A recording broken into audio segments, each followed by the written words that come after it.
Hello friends, welcome to ई कृषि engineering. पिछले class में हमने सॉइल इरोजन का लेक्चर किया हुआ है, जिसमें हमने सॉइल इरोजन होता क्या है, उसके फैक्टर कौन कौन से हैं जो इफेक्ट करते हैं, कॉजेज ऑफ सॉइल इरोजन, इससे रिलेटेड हमने पिछला वीडियो कर लिया था। अब सॉइल इरोजन बेसिकली हम देखें तो यहाँ पे दो एजेंट हमने बताए थे। बेसिकली एजेंट की जब बात किए थे तो वहाँ पे दो एजेंट की बात किए थे। पहला हमने बात किया था वाटर का, वाटर, और सेकंड बात किया था विंड का। तो इन दोनों में से अभी फिलहाल हम वाटर इरोजन के फॉर्म्स को हम क्या करेंगे, यहाँ पे डिस्कस करेंगे। ये लेक्चर 2 है। जिन्होंने अगर लेक्चर 1 नहीं देखा है तो प्लीज़ आप लेक्चर 1 देखेंगे, उसके बाद आगे आप देखेंगे तो आपको समझ में आएगा कि वाटर इरोजन होता क्या है और वो कैसे इफेक्ट करता है आपके प्रोडक्टिविटी को या एग्रीकल्चर लैंड को। तो चलिए स्टार्ट करते हैं।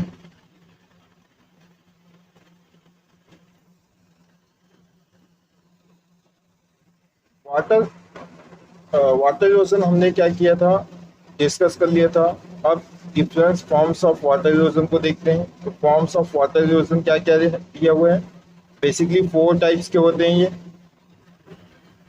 4 फॉर्म्स में होते हैं। फर्स्ट आपका स्प्लैश या रेन ड्रॉप इरोजन, सेकंड बोलते हैं इसको सीड इरोजन।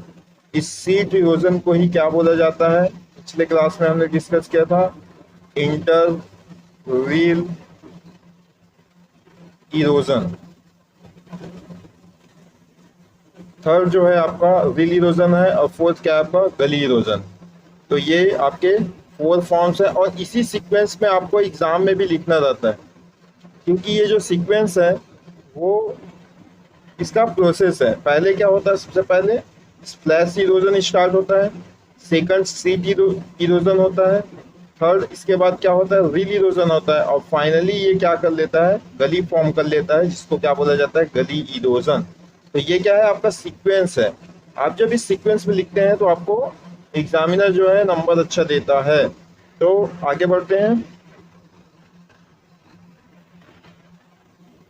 यहाँ आप क्या देख रहे हैं, different forms of water erosion. तो यहाँ पे आप क्या देख रहे हैं कि यहाँ पे रेनफॉल हो रहा है। इस रेनफॉल होने के कारण यहाँ पे देख रहे होंगे छोटे छोटे यहाँ पे क्या हो गए, होल्स या कैविटी हो गए हैं आपके अर्थ सरफेस में।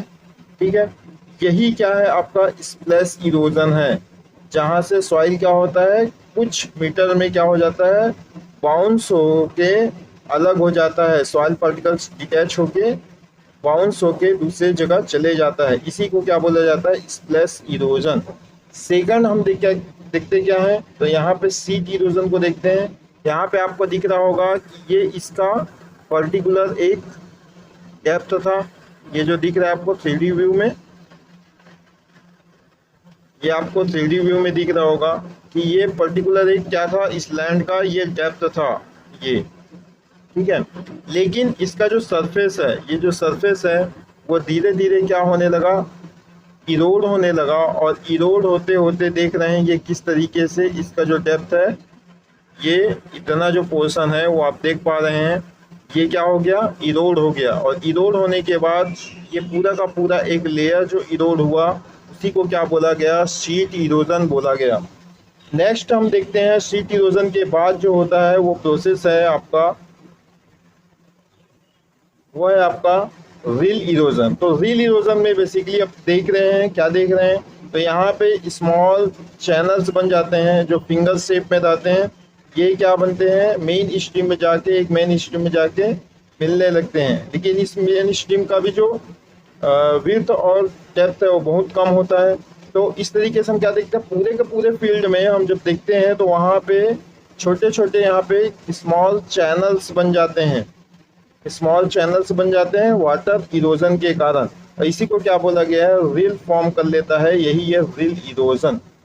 फाइनली फाइनल स्टेज हम क्या देखते हैं, यही जो रिल इरोजन है, जब इसको हम कंट्रोल नहीं करते हैं, और कोई भी फार्मर अगर इसको कंट्रोल ना करे या फिर फील्ड में कंटिन्यू क्या होते रहे, रिल इरोजन होते रहे, तो ये क्या कर लेता है, एक फॉर्म क्रिएट करता है जिसको बोलते हैं गली इरोजन। तो ये बड़े चैनल जिसका विड्थ और डेप्थ बहुत ज़्यादा होता है वो क्या कर लेता है, क्रिएट कर लेता है। तो इस तरीके से हम देखते हैं कि जो 4 फॉर्म्स हैं आपके वाटर इरोजन के वो इस डायग्राम से क्लियर हो जा रहे हैं। आगे देखते हैं। सबसे पहले हम देखते हैं स्प्लैश या रेन ड्रॉप इरोजन को। यहाँ पे बताया गया है कि it result from soil splash caused by the impact of rainfall. तो यहाँ पे आप देख रहे हैं कि यहाँ पे बारिश हो रही है और जिसके कारण क्या हो रहा है, इम्पैक्ट, एक इम्पैक्ट पड़ता है किसके, अर्थ सरफेस पे। ये अर्थ सरफेस पे जिसके कारण क्या हो रहा है, ये पार्टिकल्स जो है बाउंस होके आपका ट्रांसपोर्ट हो जा रहे हैं। ठीक है, ये ट्रांसपोर्ट हो रहे हैं, तो इसी को क्या बोला गया, आपका स्प्लैश इरोजन बोला गया है। The soil may be splashed into air up to height 50 to 75 centimetre. MCQ का क्वेश्चन है ये, जहाँ पे पूछा जाता है कि जो सॉइल है वो कितने हाइट में बाउंस हो जाता है स्प्लैश इरोजन में। तो 50 to 75 centimetre. Particles moves horizontally as much as 1.50 metre on level land surface. और ट्रेवल कितना करता है, तो 1.5 मीटर तक ये क्या कर लेता है, आपका ट्रेवल कर लेता है। A majority of scientists have reported that kinetic energy is the causative factor to initiate the detachment of soil particles from the land surface। मतलब बहुत सारे वैज्ञानिक बताते हैं कि जो गतिज ऊर्जा होती है जिसको क्या बोला गया, काइनेटिक एनर्जी बोला गया है, ठीक है, वो क्या करता है, अर्थ सरफेस से जो सॉइल पार्टिकल्स है उनको क्या करता है, इरोड करने का काम करता है। सॉइल पार्टिकल्स को क्या करता है, इरोड करने का, डिटैच करने का क्या करता है, काम करता है। तो यहाँ पे आप क्या करेंगे, इसको याद रखेंगे कि काइनेटिक एनर्जी जो है डिटैचमेंट का काम करती है। ये भी आपके एमसीक्यू में क्वेश्चन बन सकता है। ओके, हिंदी में देख लेते हैं। यह वर्षा के प्रभाव के कारण मिट्टी के छींटे के परिणाम स्वरूप होता है। ठीक है, जो छींटे पड़ती हैं उनके कारण 50 से 75 सेंटीमीटर की ऊंचाई तक फैल सकती है और कण समतल भूमि की सतह पर क्षैतिज रूप में 1.5 मीटर तक चलते हैं या ट्रैवल करते हैं। अधिकांश वैज्ञानिकों ने बताया है कि गतिज ऊर्जा भूमि की सतह से मिट्टी के कणों के टुकड़ों को आरंभ करने का प्रेरक कारक है। प्रमुख कारक क्या है, तो आपका गतिज ऊर्जा। ठीक है, आई होप आपको ये समझ में आ गया होगा। आगे देखते हैं। सेकंड इसमें है आपका स्प्लैश इरोजन में यहाँ पे आगे देखते हैं। This splash gradually remove the fine particles from the soil. तो ये splashes gradually removes material from the soil and leave the land infertile by leaving behind the sand and gravel particles. तो यहाँ पे अगर कोई सॉइल है, earth surface है, यहाँ से अगर क्या हो, ये सॉइल पार्टिकल, ये फर्टाइल पार्टिकल क्या हो जाए, जो लेयर है वो हट जाएगा, तो यहाँ पे क्या बचेगा, तो यहाँ पे जो कंकड़ पत्थर हैं या फिर हम बोल सकते हैं यहाँ पे ग्रेवल मटेरियल्स हैं या सैंड से वही बचते हैं। ठीक है, तो ये क्या है, बेसिकली इनफर्टाइल है। ठीक है, effect of land slope. Effect of land slope का क्या होता है, रेन ड्रॉप इरोजन में जो लैंड स्लोप है वो कैसे इफेक्ट करता है, तो down slope splash erosion 50% plus down slope, 50% plus % down slope ये होता है। ये आप याद रखेंगे, एमसीक्यू में पूछ सकता है। ये छींटे धीरे धीरे, हिंदी में देखें तो ये छींटे धीरे धीरे मिट्टी के महीन पदार्थों को हटाते हैं और रेत और बजरी के कणों को पीछे छोड़ते हुए भूमि को अनुपजाऊ बना देते हैं। ठीक है, क्लियर हो गया होगा, ये तो आप पढ़ लिए। Characteristics of rain drop. Characteristics क्या क्या है, तो सबसे पहले रेन ड्रॉप साइज जितना बड़ा होगा आपका इम्पैक्ट अर्थ सरफेस पे उतना ही ज़्यादा बड़ा होगा। जो बारिश की बूंदें हैं वो जितनी ज़्यादा बड़ी होंगी उतना ज़्यादा क्या लगाता है, फोर्स लगाता है। उसी फोर्स के साथ वो क्या करता है, आपका इम्पैक्ट करता है सरफेस पे। Terminal velocity, shape of rain drop, आकार इसका डिपेंड करता है। ड्रॉप साइज डिस्ट्रीब्यूशन, जो ड्रॉप है उसका डिस्ट्रीब्यूशन कैसे हो रहा है वो भी क्या करता है, डिपेंड करता है। ठीक है, कैरेक्टरिस्टिक्स हैं। तो आगे चलते हैं। नेक्स्ट है सीट इरोजन। सीट इरोजन में क्या देखते हैं हम, सीट इरोजन डिफाइंड एज मोर और less uniform removal of soil from a thin layer in sheet form by flowing water from a given width of sloping land। ठीक है, तो थिन लेयर, एक लेयर के फॉर्म में अगर देखा जाए तो एक लेयर के फॉर्म में क्या होना, किसी फील्ड का या शीट फॉर्म में क्या होना, वहां से सॉइल पार्टिकल्स का इरोड हो जाना, ये आपका क्या है, सीट इरोजन है। Sloping land having a shallow loose top soil overlying a compact sub soil are the most susceptible to sheet erosion.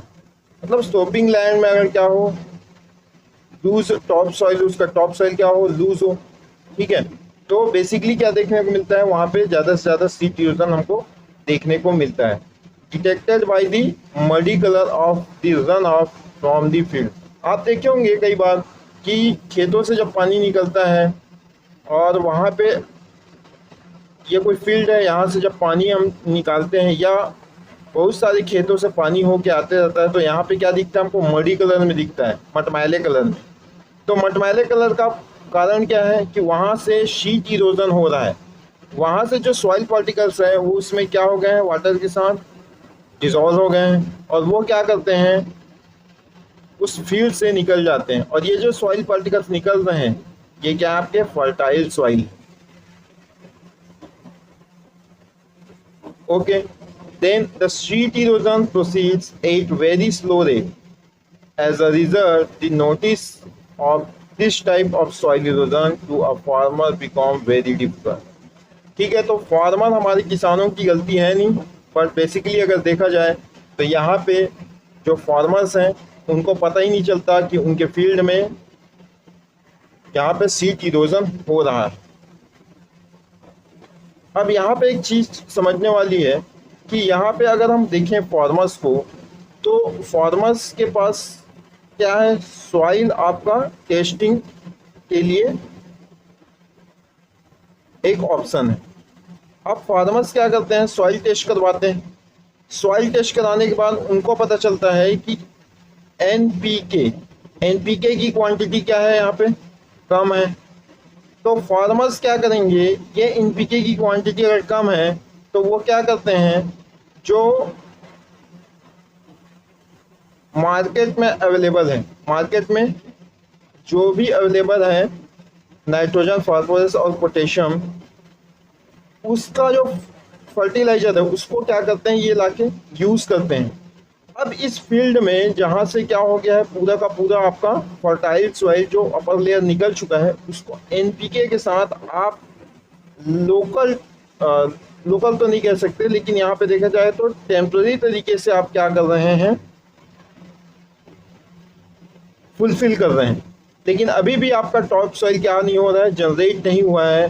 तो यहाँ से आप प्रोडक्शन की अगर प्रोडक्शन लेना चाहते हैं तो आपका जो प्रोडक्शन है वो 1 या 2 फसल या 3 फसल तक तो आपको क्या देगा, हाई प्रोडक्शन देगा। उसके बाद ये प्रोडक्शन क्या होने लगता है, डाउन होने लगता है। तो ये जो प्रोडक्शन है, ठीक है, ये प्रोडक्शन है वो ईयर या सीजन टू सीजन क्या होता है, एक पीक के बाद धीरे धीरे क्या होने लगता है, डाउन होने लगता है। तो यहाँ पे हमको देखने क्या मिला कि यहाँ पे जो इरोजन है, सीट इरोजन, उसके कारण फार्मर्स को प्रोडक्शन में कमी दिखाई देती है। तो हमको क्या देखना है, सबसे पहले उस फील्ड में कितना सीट इरोजन है उसको चेक करना पड़ेगा। और चेक करने के बाद वहाँ पे हमको क्या देखना पड़ेगा कि इसके सॉइल को क्या किया जाए, रिकवर किया जाए, मतलब उस सॉइल को क्या किया जाए, फिर से रीजनरेट किया जाए। उसके बाद ही वहाँ पे अगर फसल लेते हैं तब वो क्या होगा, आपका सॉइल धीरे धीरे क्या हो जाएगा, इम्प्रूव हो जाएगा, उसकी फर्टिलिटी इम्प्रूव होगी और फिर से वो फसल लेना स्टार्ट कर सकते हैं। तो ये एक मेजर प्रॉब्लम है हमारे यहाँ फार्मर्स के साथ, तो इसको आप ध्यान में रखेंगे। हिंदी में देखते हैं तो क्या होता है, ढलान वाली भूमि की दी गई चौड़ाई से पानी बहने से एक पतली परत के रूप में या शीट के रूप में मिट्टी के अधिक या कम समान हटाने के रूप में परिभाषित किया जा सकता है। ढलान वाली भूमि जिसमें एक कॉम्पैक्ट और मृदा के ऊपर एक उथली ढीली ऊपरी मिट्टी होती है। चादर के कटाव या इसको बोल सकते हैं सीट इरोजन के कटाव के लिए सबसे अधिक अति संवेदनशील होती है। खेतों से निकलने वाले पानी के मैले रंग से पता चलता है, या खेतों के निकलने वाले मैले रंग से पता चलता है। अगर पूछा जाए तो ये इसका आंसर है कि सीट इरोजन कैसे पता चलता है, तो वहाँ पे मडी कलर का जो वाटर अगर फ्लो हो रहा है तो हमको पता चल जाता है कि वहाँ पे सीट इरोजन हो रहा है। सीट अपरदन बढ़ते बहुत धीमी गति से आगे बढ़ता है, परिणाम स्वरूप इस प्रकार के मिट्टी के कटाव की सुविधा किसान को बहुत मुश्किल से हो पाती है। तो आई होप आप लोगों को सीट इरोजन क्लियर हो गया होगा, बहुत इंपॉर्टेंट है। ये जैसे आप देख रहे हैं मडी कलर, ये जो मडी कलर का जो आपको वाटर दिख रहा है यही क्या है, आपका सीट इरोजन। ठीक है, तो यहाँ से क्या हो रहा है, पूरा का पूरा जो अपर सरफेस है वो क्या हो रहा है, यहाँ से बह के आपका यहाँ पे फ्लो हो रहा है, यही आपको दिख रहा है मडी कलर। ओके, नेक्स्ट देखते हैं रील इरोजन को। Reel erosion it's a initial stage of gully erosion also known as micro channel erosion। Reel erosion को क्या बोला गया है, इनिशियल स्टेज है ये किसका, गली का। ठीक है, गली इरोजन का इनिशियल स्टेज है। सेकंड देखते हैं यहाँ पे, the top surface is almost irregular in cultivated lands, it makes low and high tracks irregularities caused by tillage implement।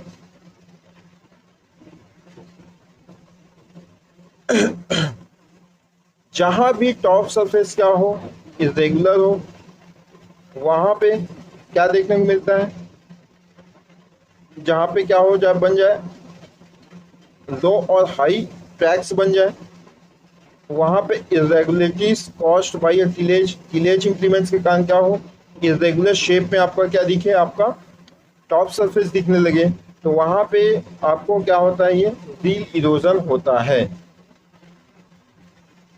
As rain starts during movement of water, a large amount of soil particles eroded from the side and bottom of the flow path and forms micro channels।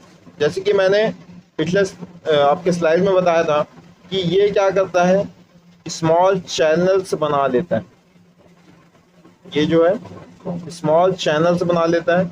इस तरीके से आपको देखते क्या है कि ये जो स्मॉल चैनल्स हैं इनको क्या बोला गया है, माइक्रो चैनल बोला गया है।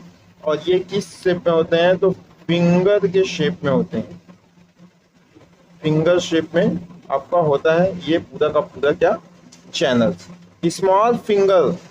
Small finger like reels are formed under landscape।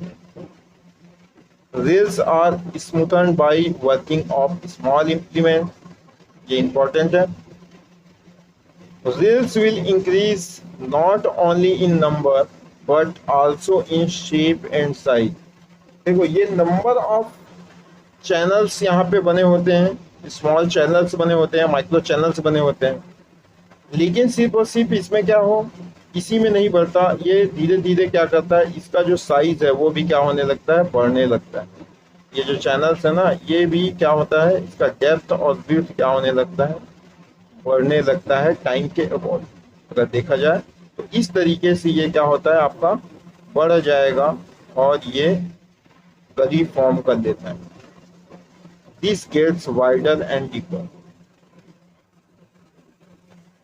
यह अवनालिका अपवर्तन का प्रारंभिक चरण है, जिसे सूक्ष्म चैनल अपवर्तन के रूप में भी जाना जाता है। ऊपर की सतह खेती की भूमि में लगभग अनियमित है, यह कम और उच्च पथ बनाती है।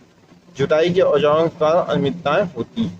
जैसे ही बारिश शुरू होती है, पानी की आवाजाही के दौरान बड़ी मात्रा में मिट्टी के कण प्रवाह पथ के किनारे और नीचे से निकल जाते हैं और सूक्ष्म चैनल बनाते हैं या रील बनाते हैं। इस प्रकृति के अंतर्गत छोटी उंगली जैसी लकीरें बनती हैं। तो आप इसको देखोगे तो आपको रोड के किनारे या तालाब का जो बैंक होता है, पॉन्ड का, वहाँ पे आप देखोगे तो आपको इजीली आपको दिख जाएगा रील फॉर्म में वाटर छोटे छोटे चैनल्स के रूप में क्या होता है, बह रहता है। छोटे छोटे औजारों के काम से रीलों को चिकना किया जाता है। मतलब जो रील इरोजन होता है उसको आप क्या कर सकते हो, स्मॉल इंप्लीमेंट से आप क्या कर सकते हैं, स्मूथ कर सकते हैं और लेवल कर सकते हैं। न केवल संख्या में बल्कि आकार में वृद्धि होगी। ये व्यापक और गहरे होते जाते हैं। धीरे धीरे व्यापक और क्या होने लगते हैं, गहरे होने लगते हैं। नेक्स्ट देखते हैं। इस तरीके से आप क्या देखते हैं, रील इरोजन को देख रहे हैं। यहाँ पे क्या हो रहा है, ये आपको दिख रहा होगा जो चैनल्स, स्मॉल चैनल्स ये बने हुए हैं, ये क्या है, आपके रील इरोजन है। ये इस तरीके से बन के आपका रील जो है फॉर्म हो जाता है और ये क्या होता है, बारिश की पानी इसमें से बहने लगती है। यही आपका रील इरोजन है, आप देख सकते हैं। Reel erosion is more serious in soil having shallow top soil. ये याद रखना इंपॉर्टेंट है। इस शैलो टॉप सॉइल में क्या होता है, आपका रील इरोजन होता है, सीरियस कंडीशन। नेक्स्ट आगे देखते हैं, गली इरोजन। जो लास्ट फॉर्म है हमारा वाटर इरोजन का, वो है आपका गली इरोजन। गली इरोजन क्या था, तो advance and last stage of reel erosion. देखो हमने क्या पढ़ा, रील इरोजन क्या होता है, इनिशियल स्टेज होता है, इनिशियल स्टेज ऑफ गली होता है, हमने पढ़ा। अब गली क्या होगा, तो गली क्या है, फाइनल स्टेज है, फाइनल स्टेज ऑफ रील। ठीक है, रील फाइनली क्या बनेगा, गली बन जाएगा। तो rills are small in size and can be destroyed by tillage operations. Okay, ये तो समझ में आ गया। If rills are not destroyed the rills become larger in size. मतलब अगर रील्स को हम क्या नहीं करें, स्मूथ नहीं करें या फिर उसको लेवल नहीं करेंगे, तो वो क्या होने लगता है, साइज में बड़ा होने लगता है। And shape, size and shape में क्या होने लगता है, बड़ा होने लगता है। Due to prolong occurrence of flow through them and can not be removed by tillage operation and these are called गलीज।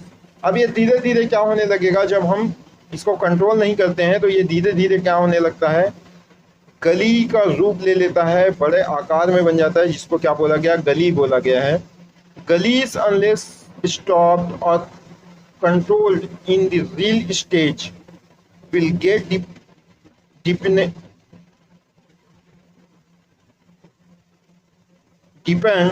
And widen. ठीक है, यहाँ पे आप क्या देख रहे हैं कि यहाँ पे जो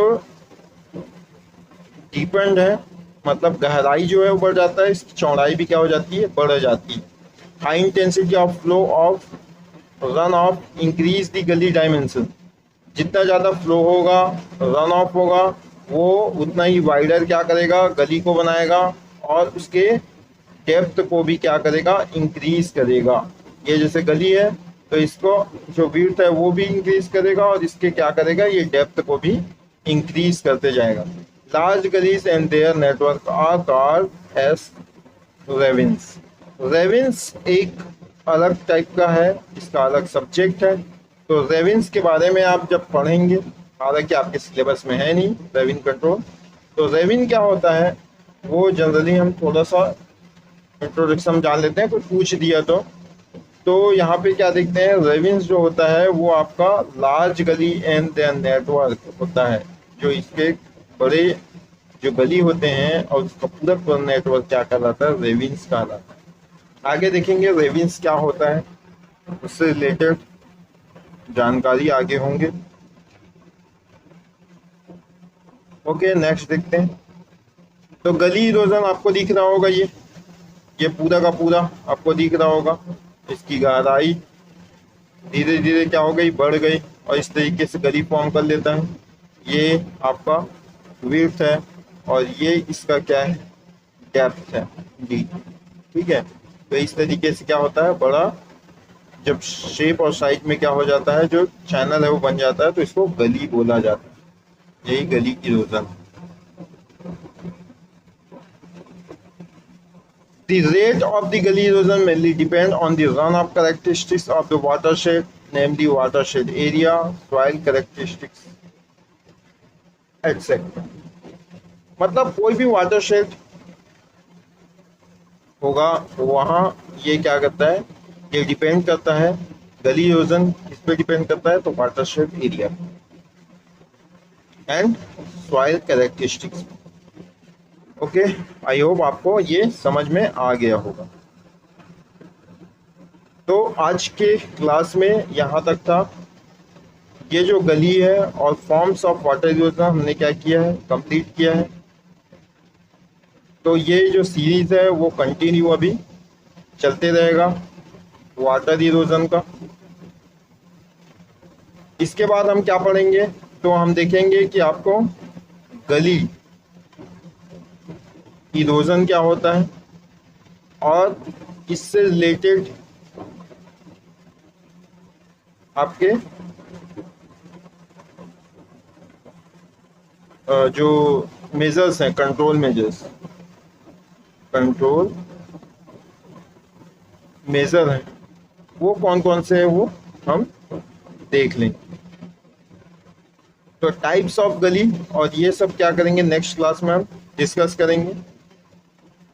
तो आज के लिए इस वीडियो में इतना ही है। Thank you for watching.